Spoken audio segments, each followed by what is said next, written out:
What happens when a Hollywood legend walks into a morning show expecting a friendly conversation, and instead finds himself in the middle of a full-blown interrogation? What you're about to hear is one of those unforgettable television moments, the kind where decades of patience finally snap, and millions of viewers witness it in real time.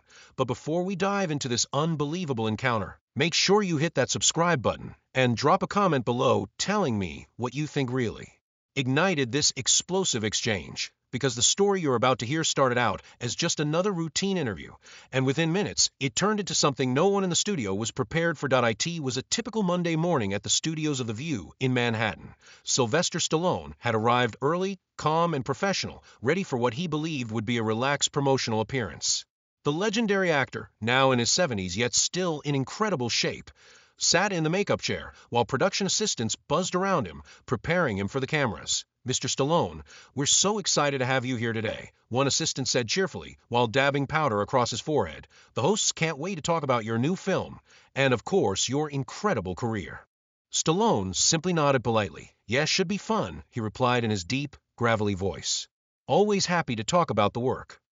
Everything seemed perfectly normal, but as airtime approached, something in the room began to feel different. Behind the scenes, one of the show's hosts had been acting unusually tense during the pre-show meeting, Joy Behar. While the other hosts reviewed their discussion topics, Joy had reportedly been making sharp, almost confrontational remarks about the guests scheduled for the week, and when Stallone's name came up, she smiled. Not a friendly smile, a calculated one. "I've got some real questions for Rocky today," she reportedly told the panel with a mysterious grin. "It's about time someone asked these Hollywood legends the tough stuff instead of just letting them reminisce about old movies." At the time, no one quite knew what she meant. They would soon find out. Moments later, the cameras went live. The familiar theme music of The View echoed through the studio as the hosts took their seats around the table. Joy Behar walked in carrying a thick folder of notes, far more than anyone typically used for a celebrity interview. From the outside, everything looked perfectly smooth. "Welcome back to The View," Joy announced brightly to the audience. "Today we're joined by the one and only Sylvester Stallone, star of Rocky, Rambo, and countless iconic action films that shaped an entire generation. Sly, thank you so much for being here." Stallone leaned forward with a polite smile, folding his hands on the table. "Thanks for having me, Joy. Great to be here with you ladies." For a brief moment, the interview looked like it would unfold exactly as expected. Then the tone changed, and the first question landed like a thunderbolt. "So Sly," Joy began, her voice suddenly losing its warmth, "you're still making action movies at your age. Don't you think it might be time to step aside and let younger actors take over?" The table went quiet. The question hung in the air like an unexpected slap. Whoopi Goldberg visibly winced. Sarah Haynes glanced nervously toward the producers. This hadn't been part of the planned conversation. Stallone remained composed, though the tightening around his eyes hinted that the remark hadn't gone unnoticed. "Well," he replied calmly, "as long as people still enjoy the stories, and as long as I'm capable of telling them, age isn't really the issue." Clint Eastwood was directing westerns into his 80s. But Joy didn't slow down. In fact, she leaned further in. "Sure, but Clint Eastwood is Clint Eastwood," she replied sharply. "And let's be honest, your recent movies haven't exactly been dominating the box office. Aren't these films more of a vanity project at this point?" A faint murmur of discomfort rippled across the table, but Stallone still held his ground. "I'd say the numbers speak for themselves," he said calmly. "The Expendables franchise has been successful. Creed introduced the Rocky story to an entirely new generation. Clearly, there's still an audience that wants to see these characters." But Joy wasn't interested in easing up. She flipped through her stack of notes and continued. "Speaking of Creed, wasn't that really Michael B. Jordan's movie? Weren't you mostly there for nostalgia, revisiting a character you created 40 years ago?" At that moment, Whoopi attempted to redirect the conversation. "Sly, I'm actually curious. How do you maintain such incredible physical conditioning for these demanding roles?" But Joy cut her off before Stallone could respond. "I want to hear the answer," she insisted firmly, because Hollywood seems to have a problem with aging action stars who refuse to step aside. They just keep repeating the same stories instead of making room for new talent. Now Stallone's hands tightened on the table. His voice remained steady, but there was a noticeable edge to it. "Joy, I'm not sure where this is coming from," he said, "but I've spent more than 50 years creating characters that mean something to people. Rocky Balboa isn't just a movie character to many fans. He represents perseverance, the idea that you don't give up, no matter how hard things get. I don't think I should have to apologize because millions of people still connect with those stories." Behind the cameras, producers were beginning to panic. This interview had clearly gone off script. What was supposed to be a light-hearted promotional segment had turned into something closer to a public interrogation. Trying to regain control of the situation, Stallone took a slow breath. "Look, Joy," he continued, "everyone's entitled to their opinion about films or careers. But I think you're missing why these characters resonate with people across generations." But Joy immediately fired back. "Do they really resonate?" she challenged. "Or is this just Hollywood's old boys network protecting its own, making films for reasons other than quality because it's what insiders know?" The statement hung in the air like toxic smoke, and for the first time since the interview began, Stallone's expression changed completely. The polished media training faded, and its place appeared something far more raw. "Excuse me," he said quietly. His voice dropped into the deep, unmistakable tone that had defined decades of blockbuster roles. "What exactly are you implying?"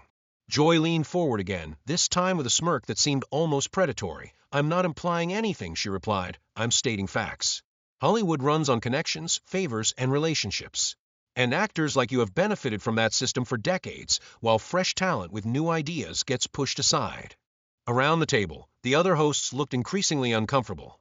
Sarah Haynes stared down at her notes. Alyssa Farah Griffin glanced toward the producers, silently pleading for intervention. Even Whoopi Goldberg looked like she wished she could disappear under the desk. "Maybe we should talk about sliced charity work," Whoopi suggested nervously, but Joy wasn't done. "I don't think philanthropy is the issue," she continued. "We talk all the time about inclusion and creating opportunities for new voices, yet here we are celebrating someone who's played essentially the same character over and over again."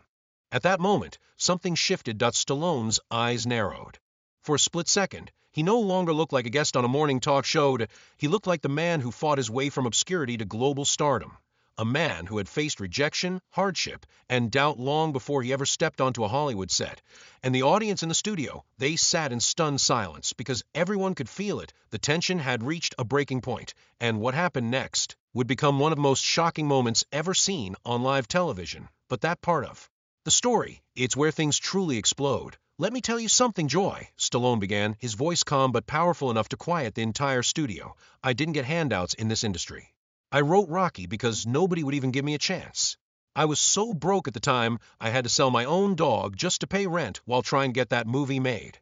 And when the studios finally showed interest, they didn't want me in it. They wanted someone more marketable, someone more polished, someone who didn't look like me." For a moment, the room felt smaller. But Joy cut in immediately. "That was 50 years ago," she said bluntly, brushing aside the story as if it were irrelevant. "What have you done for the last 5 decades? The same movie, the same character, just a different hairstyle." The words landed like a thunderclap. The studio fell completely silent. Camera operators froze. Crew members stopped moving. Even the hosts looked stunned. You could practically feel the electricity in the air. Stallone took a slow breath, then leaned back in his chair. "What have I done?" he repeated quietly. "I've created opportunities for dozens of actors through the Expendables films. I've mentored writers and directors. I've told stories about working-class heroes, about underdogs who refused to quit." He paused, "And I've done it while bringing audiences together through characters people actually believe in." Joy laughed, a sharp, dismissive sound that echoed across the set. "Sure," she said, while conveniently keeping herself at the center of it all. That was the moment. Everyone in the room could see it. The years of struggle, the decades of defending his place in Hollywood, everything had reached its breaking point. Stallone's voice dropped lower. "You know what, Joy," he said slowly, "I've sat here trying to be respectful. I've tried to give you the interview you were expecting. But the truth is, you clearly have some kind of personal problem with me. And it has nothing to do with movies, representation, or any of the things you claim to be talking about." Joy blinked, clearly surprised by the direct accusation. "I don't have a personal issue with you, Stallone," she replied quickly. "I'm simply asking questions and stating facts." But Stallone wasn't backing down now. "You're not asking questions," he said firmly. "You're throwing accusations, and you're projecting your own frustrations onto my career." His voice rumbled with restrained anger. "You're treating me like some relic that's standing in the way of your agenda, and I'm done with it." "I don't have an agenda," Joy stammered. "Really?" Stallone leaned forward again, locking eyes with her. "Because the impression I'm getting is that you don't like people who succeed after coming from nothing. You don't like people who actually fight for what they have." Around the table, the other hosts looked anywhere but at the confrontation unfolding in front of them. The studio seemed to be holding its breath. I'm not saying that, Joy insisted, though her voice had begun to shake. You are saying that, Stallone shot back, his voice rising for the first time. You're questioning my place in an industry that I helped build. And you're doing it with that attitude, like you're the one who gets to decide who deserves success. Joy tried to regain control. Sly, I think you're overreacting, she said. I'm simply pointing out that Hollywood needs more diversity and that actors of your generation should make room for new talent. But Stallone had reached his limit. Something had clearly shifted, and the cameras captured every second of it. Oversensitive, he said, his voice sharpening. Let me explain what oversensitive looks like, Joy. Oversensitive is having a massive television platform and using it to ambush someone who came here to talk about their work. He leaned closer. You've wrapped personal attacks in what you call social commentary. They weren't personal attacks, Joy insisted, though she now looked visibly rattled. Then what would you call them? Stallone demanded. Because for the last 10 minutes you've told me I'm too old, that I'm greedy, that I'm blocking opportunities, that I'm part of some problem in Hollywood. He spread his hands across the table. If that's not personal, I'd love to know what you think crossing the line actually looks like. The audience sat frozen. This wasn't a friendly celebrity interview anymore. This was a full-scale confrontation unfolding live on television. And then Joy made the mistake that would define the entire moment. She waved her hand dismissively. Look, Sly, she said casually. Maybe this is just what happens when people get older and more sensitive. Maybe criticism just hits you differently now, and maybe that's a sign it's time to step aside. The words struck the room like lightning.